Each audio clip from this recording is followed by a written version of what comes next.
Columbia County keeps growing, and where your kids go to school keeps changing.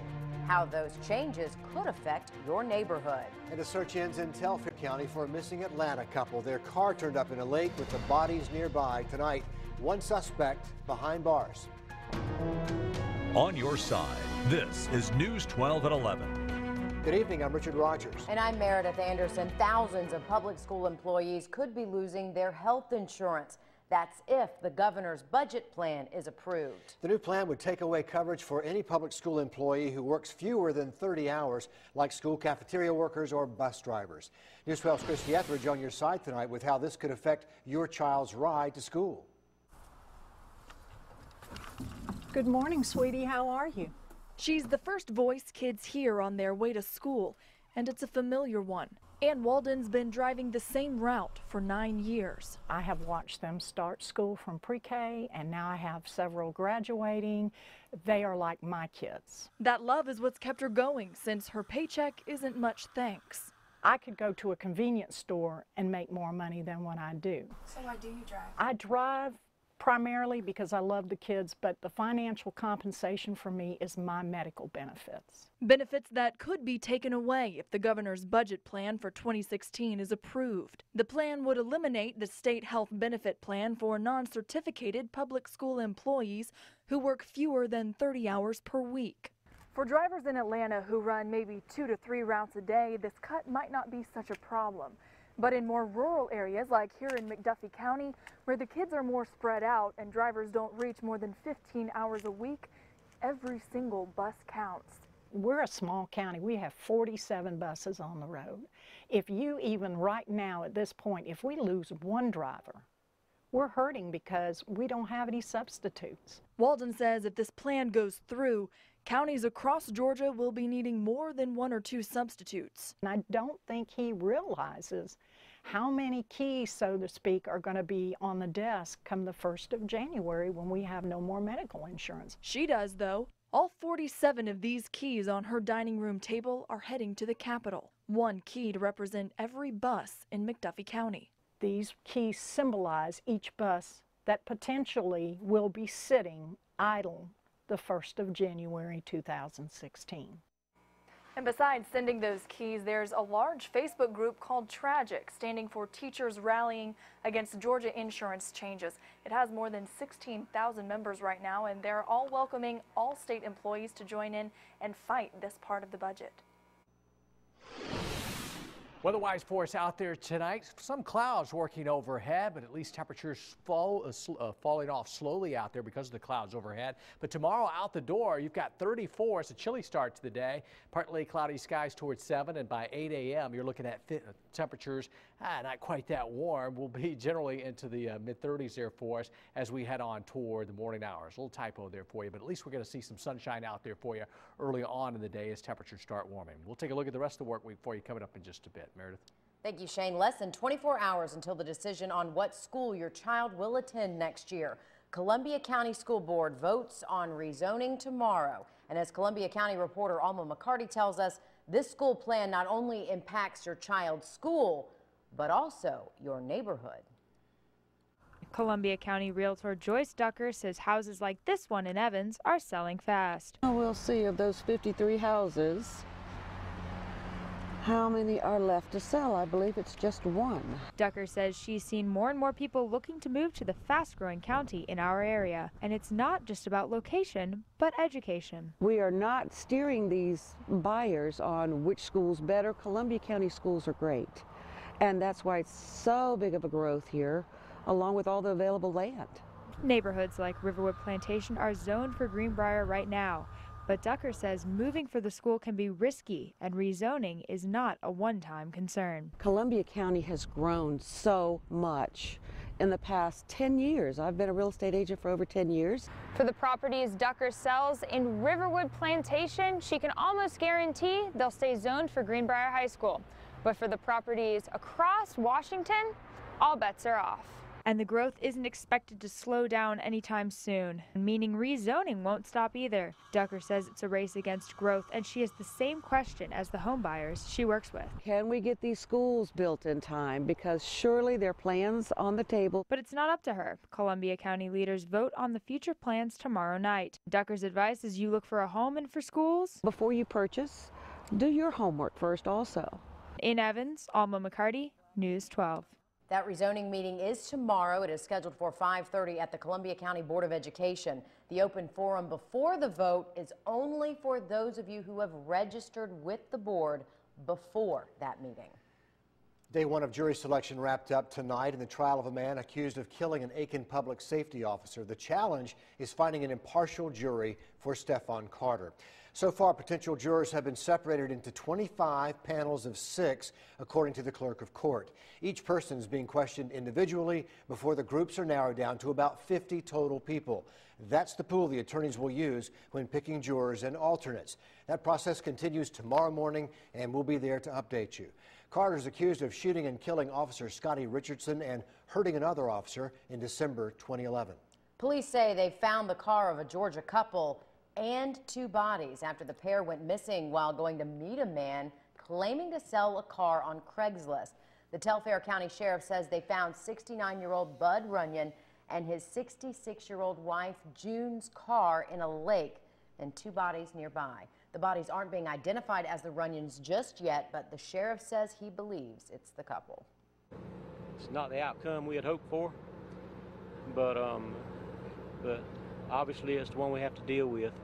A suspect has been arrested in connection to the case. Investigators say they've charged this man, Ronnie Adrian J. Towns, on charges of giving false statements and attempted theft. They believe Towns was the last person to speak with the couple on the phone. North Augusta city leaders looking at design plans for Project Jackson tonight. City Administrator Todd Glover says the architect showed them a slideshow of updated pictures at the council meeting. We're working to get those pictures to show you.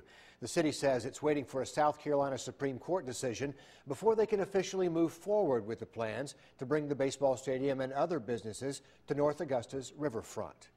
Augusta's new mayor says he's ready to make some changes. I listened to Mayor Hardy Davis speak at the Augusta Rotary Club today, and he says he's hoping to start an internship program pairing students and local business leaders. Mayor Davis says he plans to use the White House's My Brother's Keeper format. That's an initiative that challenges communities, specifically mayors, to make sure students are getting a good education, completing a post-secondary program, getting a job, and steering clear of the violence that comes with crime. Severe winter weather conditions hitting the Northeast tonight, and Georgia is sending in help. Georgia Power says it is sending some of its crews to Long Island, New York, to help with the expected and inevitable power outages. Forecasters predicting snowfall totals will be measured in feet there, and it's already causing thousands of flight delays and cancellations across the country. We've been doing some checking, and so far no flights at Augusta Regional are affected, but we'll let you know if that changes. In about 10 minutes, we'll look at how people in the Northeast are preparing for what is on the way overnight. A lot of questions tonight about the future of the James Brown estate. A judge says Tommy Ray Heine is Brown's surviving widow. James Brown's family argued the couple's marriage wasn't legal, but the court found otherwise. We've also learned a second DNA test proves James Brown II is the godfather of Soul's son. We're working to find out what this means for Brown's multi-million-dollar estate in Aiken County. It's a fight to save an historic house in Harlem. The Historic Preservation Commission and the Arts Council gave city council members their estimates for restoration of the Wilson Hoyle House tonight. We talked to a member of the Preservation Commission about an hour ago, and they tell us getting that house up to date will cost less than $100,000. The city wants to demolish the house, make room for a green space. The commission wants to renovate the house, built in 1870, for a museum and reception space. The South Carolina Supreme Court refusing to reconsider its order, saying the state's poor and rural schools are failing their students. State lawmakers and Governor Nikki Haley asked the court to rehear the case first filed 22 years ago. They argue the justices did not give enough advice in fixing the problems, but the court disagrees. Allendale and Orangeburg schools were a part of that lawsuit. The president of Augusta's library board says she did not know the city was cutting the new library's hours until she heard it from the media. Brenda Morton says the board did not vote on cutting Sunday hours or shortening its Friday and Saturday hours. She says they'll be keeping those shorter hours in place for now, but they plan to meet again next month to talk about it again. Augusta is one of the areas across the nation getting money from the feds to help get people off the streets and into a home. The U.S. Housing and Urban Development Department announcing a $1.8 billion in grants across the nation. 6 local homeless housing services programs are getting that money, totaling more than $700,000. And this week, the city of Augusta is starting its homeless count to see how many people are on the streets. The opening date for a new trampoline park in Augusta is being pushed back, according to Airstrike's Facebook page. It is hoping to open the first week in March, they posted. The park was originally supposed to open in December at the former Augusta Ice Sports Center. The Post says they'll also be hiring about 2 weeks before they open, but I think a lot of people are ready to jump. Yeah, it looks like fun. Essentially, it's like a Monkey Joe's for adults, if you want to look at it like that. So bring it. Yeah. Bring it on. Well, it's going to be a long, cold night in the Northeast. How much snow forecasters believe will be on the ground by the morning? And around here, it's just continued windy out there for us, and that'll be the case tomorrow. Sunny and dry pattern kind of settling in, but there is some rain ahead. I'll show you coming up later on. And I'm glad we don't have to deal with that snow and ice. Be sure to keep up with us even when we aren't on the air. We've got the latest news, weather, and sports updates on our Twitter pages. Thanks for that, Shane. Okay, it is bad news for selfie lovers. What a new study is saying selfies say about men. Plus, cities across the Northeast are shutting down as they prepare for a massive winter storm. I'm Marley Hall in New York with the latest coming up.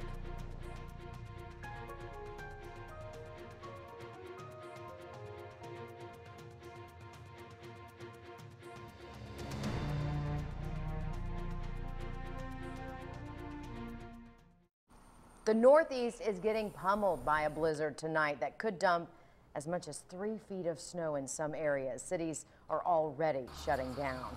Marley Hall is in New York for us tonight, where millions of people are being told to ride out the storm at home. With a blizzard bearing down on the Northeast, New York City is shutting down. The city's subway system will stop running at 11 p.m. and it will be illegal for anyone but emergency workers to be on the streets. If you are in your car and you are on any road, you will technically be committing a crime. It's a misdemeanor, and a summons up to $300. Even on Broadway, the show won't go on. All 27 shows are canceled for Monday night. I mean, we just went and bought, $40 worth of food, so we're going to stay inside and eat and watch Netflix. Long lines formed at supermarkets and gas stations as residents prepared to ride out the worst of it. But this storm is not just New York's problem. From the Jersey Shore to the northern coast of Maine, parts of 7 states are under a blizzard warning. A big corridor of 1 to 2 foot snow totals, but in local areas where banding really takes shape, we could see up to 3 feet. Connecticut, where the snow could fall at 2 to 4 inches an hour, is now under a statewide travel ban. If you are on the road after 9 p.m., you are not only placing your life in danger, you are placing the lives of first responders in danger. Schools are already closed for Tuesday, and some officials say it could be Thursday before things start to get back to normal. Marley Hall, CBS News, New York. FBI agents are investigating any connection between threats targeting 3 planes today, all turning out to be hoaxes. The fake threats caused the evacuation of 2 flights, and another one had to be diverted. Today's threats come after bomb threats on 2 planes on their way to Atlanta yesterday. Military jets escorted those flights, and those threats also turned out to be hoaxes as well. A Georgia death row inmate will not find out his fate until tomorrow. The state's Board of Pardons and Paroles heard from supporters of Warren Lee Hill today, but they're not making a decision until before 7 p.m. tomorrow, which is when Hill is set to be executed. Hill was sentenced to death in 1991 after killing a fellow inmate. His lawyers argue Hill is intellectually disabled and should not be executed. A new study might have guys rethinking their selfies. The study out of Ohio State University showed men who posted more online pictures of themselves scored higher than others on measures of narcissism and psychopathy. Researchers say the men did not mean to post a lot of selfies. They definitely aren't psychopaths or anything. They just scored higher. than average levels. Is it better if someone's in the selfie with you? Does that make it a little bit better? No, on this? no, that's an ussy. That's an ussy. That's an ussy. Okay. The psychopaths apparently are selfies. Good. So, and now everyone is looking through their Deleting. Facebook feed, their Instagram feed. Well, I may be safe because I do more ussies, I think.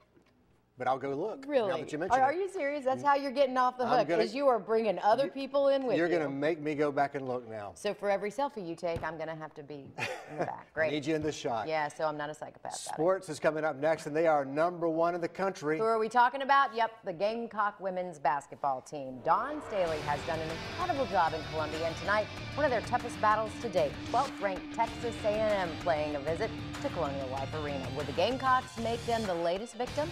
Kevin has the action. Plus, Payne College looks to extend their winning streak. Sports is next. Thanks, Kevin. A Josie High School student isn't letting anything define her except maybe her smile. We catch up with the senior as she gets ready for the trip of a lifetime.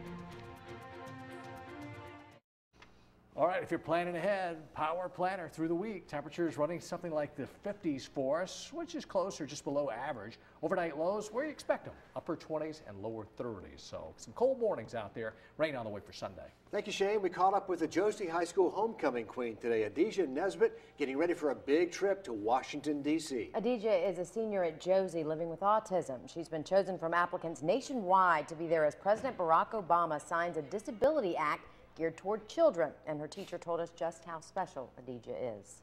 You don't look at Adija and say, oh, well, she's a special needs child. You look at Adija, look at that smile.